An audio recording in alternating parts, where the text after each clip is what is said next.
Mi nombre es Luisana Moreno y junto a mi compañera Patricia Miele vamos a desarrollar el seminario Trastornos de la psicomotricidad. Antes de hablar de los trastornos, es importante saber qué es la psicomotricidad y esta se puede definir como el proceso interactivo entre la actividad motora y psíquica. Esta es una relación que permite al sujeto establecer una conexión con su entorno mediante la ejecución de movimientos de carácter no verbal, que también le permiten manifestar procesos cognitivos o más de su estado anímico o emocional. La relación entre actividad mental y movimientos motores se debe comprender a través del siguiente enunciado de Eguiluz y Segarra. La actividad cerebral expresa su ocurrir y su estado a través de la motricidad. Los cambios posturales y en reposo, las expresiones faciales y los movimientos de las extremidades no solo son útiles para la transmisión e interpretación del contenido no verbal de un proceso comunicativo, sino que también pueden expresar señales de algún trastorno psicopatológico. Sabiendo esto, entonces definimos a los trastornos psicomotores como alteraciones del neurodesarrollo que afectan a la adaptación perceptivo-motora del individuo. Las etiologías son multifactoriales y transaccionales y pueden estar asociadas a factores genéticos, neurobiológicos y psicosociales.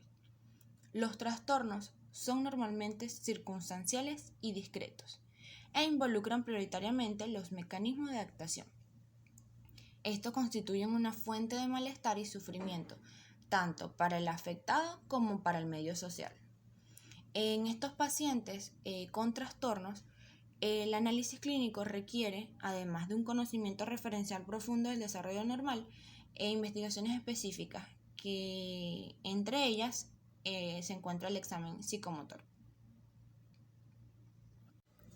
Las alteraciones de la psicomotricidad son aquellas que entorpecen o impiden llevar a cabo con precisión los movimientos. De igual manera, impiden o dificultan mantener una adecuada postura corporal o interfieren en la marcha. Por encima de todo, nosotros debemos distinguir las alteraciones de la psicomotricidad en los movimientos finos y gruesos, y también en función a su etiología, si son por causas psicológicas, neurológicas o farmacológicas.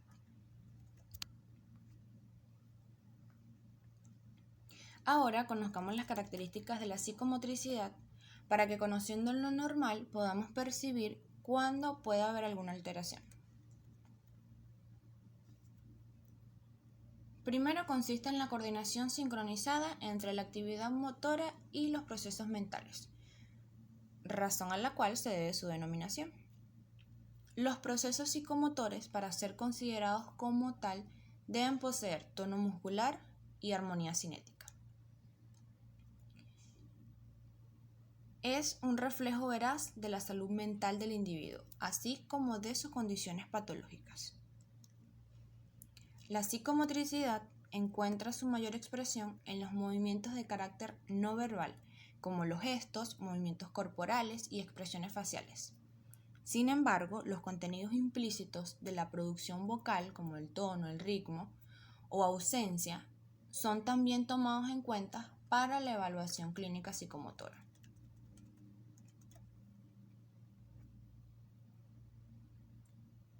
Ahora sí hablemos sobre las alteraciones o trastornos de la psicomotricidad. Estas alteraciones consisten en la realización de movimientos grotescos o en la pérdida de coordinación en ellos. En estas alteraciones, los factores de la expresividad y la estructuralidad no pueden pasar desapercibidos, porque primero la expresividad indica el grado de comunicación del sujeto, es decir, sus gestos o cambio de postura.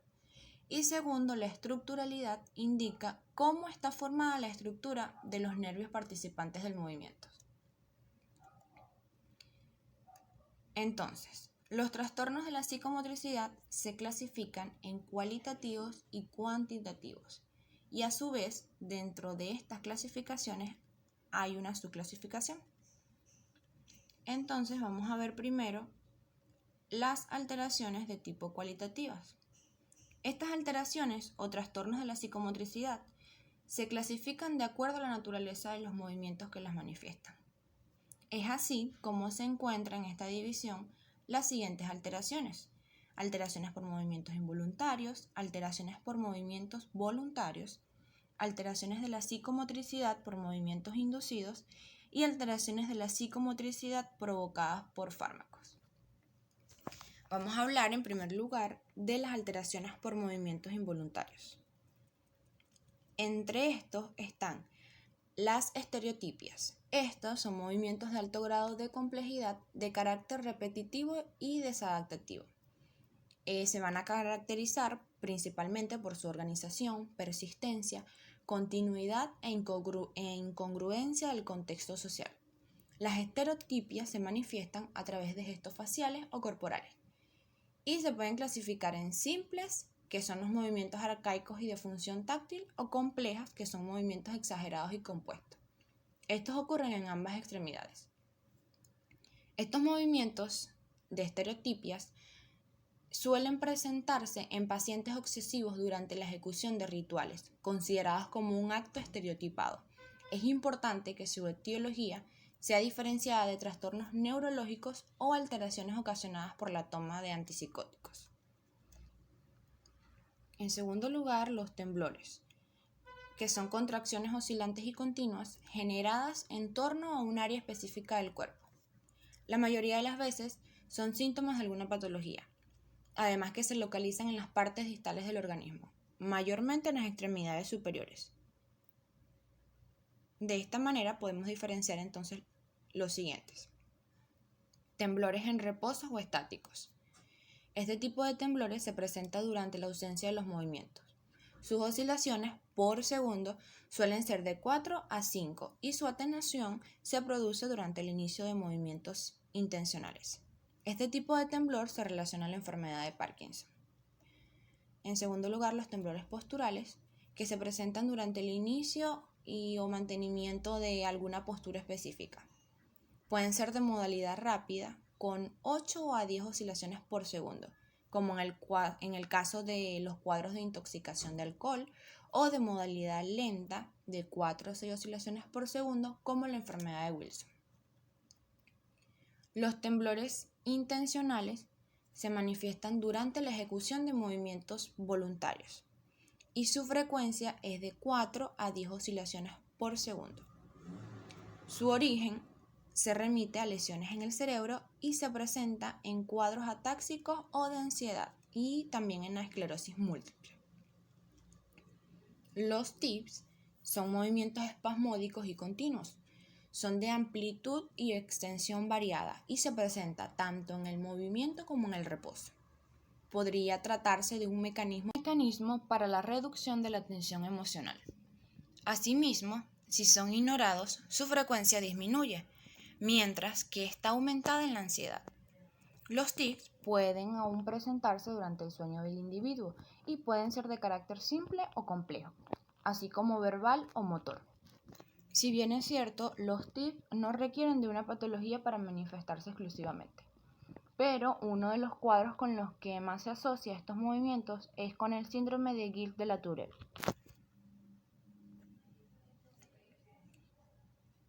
Ahora hablemos de las alteraciones por movimientos voluntarios. Aquí, dentro de estas alteraciones, podemos encontrar los manierismos, que son movimientos exagerados y repetitivos carentes de significados. Los manierismos son posturas o accidentes bajo control voluntario e idiosincrático del sujeto. Por ello, los movimientos implicados nunca serán totalmente iguales en otro individuo. Generalmente están asociados a la esquizofrenia o a las personalidades esquizotípicas.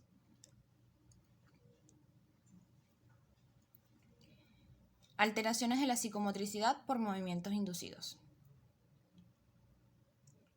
Dentro de estas alteraciones está la obediencia automática, que esta se refiere a la ejecución excesiva de órdenes o solicitudes. El individuo con una alteración cumple todas las solicitudes que se le indiquen de forma exagerada. Por ejemplo, en caso de pedírsele que extienda la mano, el sujeto con obediencia automática extendería ambos brazos. El negativismo. Esta es la oposición a realizar cualquier movimiento u orden solicitada. Es la alteración opuesta a la obediencia automática. En ocasiones se ve combinado en casos de mutismo. Un ejemplo de su manifestación es cuando se le pide a un sujeto que abra los ojos para su revisión y éste los cierra. La ambitendencia o ambivalencia motora. Esta es una tendencia de realizar dos movimientos opuestos entre sí de forma simultánea. En ocasiones se puede apreciar en el sujeto vacilación al manifestar la conducta y en casos graves puede asemejarse al negativismo. Los ecofenómenos o ecosíntomas. Los ecofenómenos no son alteraciones aisladas.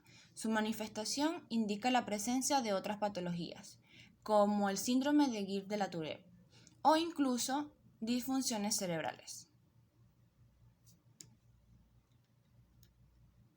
Los ecofenómenos o ecosistemas pueden estar destinados a la imitación de los diferentes interlocutores que se comuniquen con el sujeto afectado, o asimismo pueden estar destinados a imitar a una sola persona.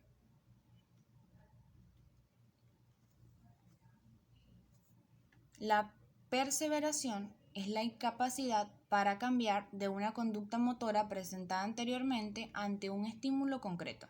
Si bien es cierto, la conducta motora no es descontextualizada e incoherente para un primer estímulo, sí lo es para los estímulos que le siguen. Por ejemplo, se extiende la mano a una persona en señal de saludo y el sujeto afectado responde correctamente extendiendo su mano. Luego, se le muestra una manzana y el sujeto sigue con la respuesta de extender la mano. Y la catalexia es la conservación de una postura determinada de forma forzada. Además, implica la pérdida de tono muscular no permanente. Es también conocida bajo la denominación de flexibilidad seria, debido a que el sujeto adopta posturas en las cuales se asemeja a una figura de cera, pese a la conservación de su estado de conciencia. Sin embargo, su voluntad es mínima, por lo que el sujeto adoptará cualquier postura impuesta. Esta alteración se asocia mayormente al síndrome catatónico y con la esquizofrenia. Mi nombre es Patricia Miele y continuando con la clasificación cualitativa vamos a hablar de las alteraciones de la psicomotricidad provocadas por fármaco. Dentro de ellas está la acaticia, que es la incapacidad continua de mantenerse en una sola posición por un momento determinado. El sujeto con acaticia manifiesta la necesidad imperiosa de permanecer en movimiento a fin de obtener alivio. Esta alteración se presenta junto a estados de intranquilidad o inquietud. Puede ser producto de la ingesta de medicamentos antipsicóticos. Dentro de ella va a entrar un síndrome llamado piernas inquietas. Igual que esta va a requerir de la ejecución de movimientos variados para obtener alivio. Ella se va a caracterizar por el hormigueo, la tensión y el dolor en las extremidades inferiores, aunque en ciertos casos puede llegar a afectar también a las superiores, puede persistir aún durante el sueño. La discenicia son movimientos involuntarios anormales en la zona bucofacial tras la ingesta de antipsicóticos. Los movimientos pueden ser tanto de lateralización como de protusión. Ellas pueden ser agudas si surgen durante los primeros días de la ingesta de antipsicóticos, tardía si surge a partir de los 6 meses posteriores al tratamiento con antipsicóticos, ya que su interrupción puede ocasionar la exacerbación de los movimientos. Distonía es una alteración en la que se presentan posturas anormales producidas por contracciones musculares sostenidas e involuntarias. Es un efecto colateral a la toma de antipsicóticos, que puede ser de carácter agudo o tardío, siendo esta última de mayor gravedad. En ocasiones se suele confundir con un trastorno conversivo.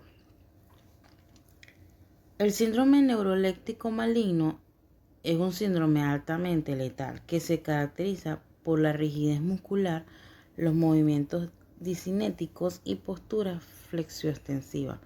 Para su diagnóstico se debe tomar en cuenta los siguientes criterios. Si es mayor, él va a presentar fiebre elevada, rigidez muscular y elevación de creatina sinasa. Si es menor, puede presentar taquicardia, inconstancia en la presión arterial, estado de conciencia alterado, diaforesis y leucocitosis. Si el sujeto es diagnosticado con todos los criterios mayores en todos estos y 4 menores, se puede afirmar que padece el síndrome.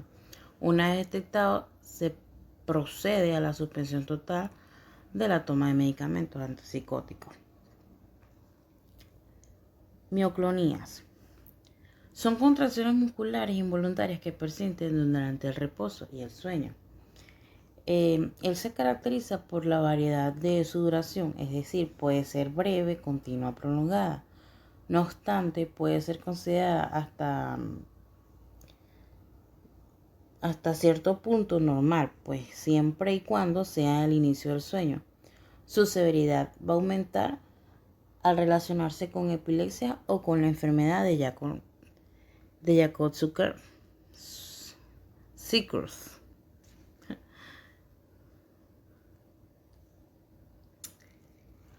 En cuanto a la alteración de la psicomotricidad tipo cuantitativa, por su parte, las alteraciones psicomotoras cuantitativas se van a clasificar de acuerdo a su nivel de actividad. Entre ellas está el aumento de actividad psicomotora, es una agitación o una hipercinesia, es el tipo de alteración psicomotora que se da con mayor frecuencia. Como su nombre indica, implica exceso de actividad motora, que puede presentarse junto a cuadros de ansiedad. Puede originarse por el consumo de sustancias tóxicas o por trastornos psicóticos. En caso de gravedad o que implique un peligro para la vida del sujeto o la de otro, se puede administrar sedantes y garantizar la estadía del individuo en un ambiente seguro. Luego está la disminución de la actividad psicomotora, entre ellas la inhibición psicomotriz, también denominada como hipocinesia o asinesia, que consiste en la disminución de las alteraciones motoras y mentales, con etiología relacionada a la excesiva ingesta de sedantes y drogas similares. Implica una reducción en la velocidad de realización de los movimientos voluntarios. Además, un notable menor expresividad facial y corporal. El sujeto se va a mostrar pasivo al entorno en el que se encuentra y se habla que es lenta o ausente. Se puede confundir con un estado depresivo y en caso de mayor severidad podría darse a una inhibición total de los movimientos. Luego está la catatonía, que es un síndrome de alteración psicomotora que entre sus características más destacadas va a incluir la rigidez muscular, el negativismo, los ecosíntomas, la obediencia automática y catalexia. A pesar de que los sujetos con catatonía pueden variar entre un estado de estupor hacia uno de agitación, este trastorno se ubica dentro de las alteraciones de disminución de la actividad psicomotora. Pese a que la salud física del individuo está intacta, existe una ausencia o reducción de movimientos comunes o normales que una persona sana podría realizar. Suele estar relacionada con la esquizofrenia catatónica y con los trastornos afectivos o el abuso de drogas. Y en caso de que su tratamiento se incluya antipsicóticos, su dosis no debe ser alta, ya que podría exacerbar las manifestaciones.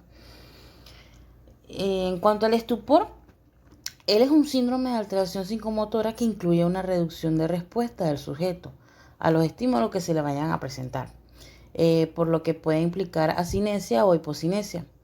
Adicionalmente, también se va a caracterizar por las alteraciones variadas del estado de conciencia y de la conducta alimentaria. Ahí puede haber mutismo, alucinaciones, pérdida del control de esfínter y menor actividad voluntaria. Más que todo suele presentarse incluyendo estereotipias, catalepsia, maniorismo y negativismo, debido a que se presentan diferentes patologías. El estupor se va a clasificar de la siguiente manera. Si es neurológico, en cuadros epilépticos y por intoxicación de sustancias tóxicas. Si es depresivo, presenta en depresiones psicóticas. Si es reactivo o psicógeno, se va a manifestar en situaciones de alto nivel de tensión o catastróficas para el sujeto. Y si es catatónico, en la esquizofrenia catatónica junto a estado de angustia y desesperación. Otras alteraciones de la psicomotricidad puede ser el trastorno de conversión, que es antiguamente conocido por su denominación de histeria. Se caracteriza por la presencia de manifestaciones similares a otras alteraciones psicomotoras como la disinesia y el meneorismo. De igual manera, se puede semejar a la ceguera y convulsiones incluso en parálisis. A pesar de lo descrito anteriormente, el individuo con trastornos conversivos no presenta ningún daño neuropsicológico. No se confunde con trastornos de índole orgánica y su importancia no debe ser descartada, ya que sus manifestaciones son involuntarias y causa angustia para el sujeto. Las compulsiones son rituales estereotipados de carácter repetitivo cuyo principal objetivo es neutralizar las obsesiones en las que se relaciona. Es decir, el sujeto siente la necesidad subjetiva de realizar una determinada acción que puede ser tanto física como mental. En caso de no hacerlas, puede experimentar un nivel de ansiedad intolerable. Las apraxias, si bien es cierto, las apraxias son más y mejor tratadas dentro del ámbito neuropsicológico, debido a su etiología. Ella se puede definir como un trastorno de la integración sensomotora en que el sujeto no puede realizar movimientos motoros de forma ordenada, a pesar de que fueron aprendidos previamente. Ella posee distintas modalidades, entre ellas sobresale la apraxia ideatoria, que afecta al sistema conceptual, y la apraxia idiomotoria, que afecta al sistema de producción. Y en conclusión, las alteraciones de la psicomotricidad pueden ser producidas por problemas neurológicos, emocionales o farmacológicos. Es importante conocer la causa de estas patologías, pues así podremos llevar a cabo el tratamiento adecuado. De hecho, el tratamiento generalmente es psicofarmacológico y en muchos casos y en otros se realiza a través de la terapia de conducta. Gracias.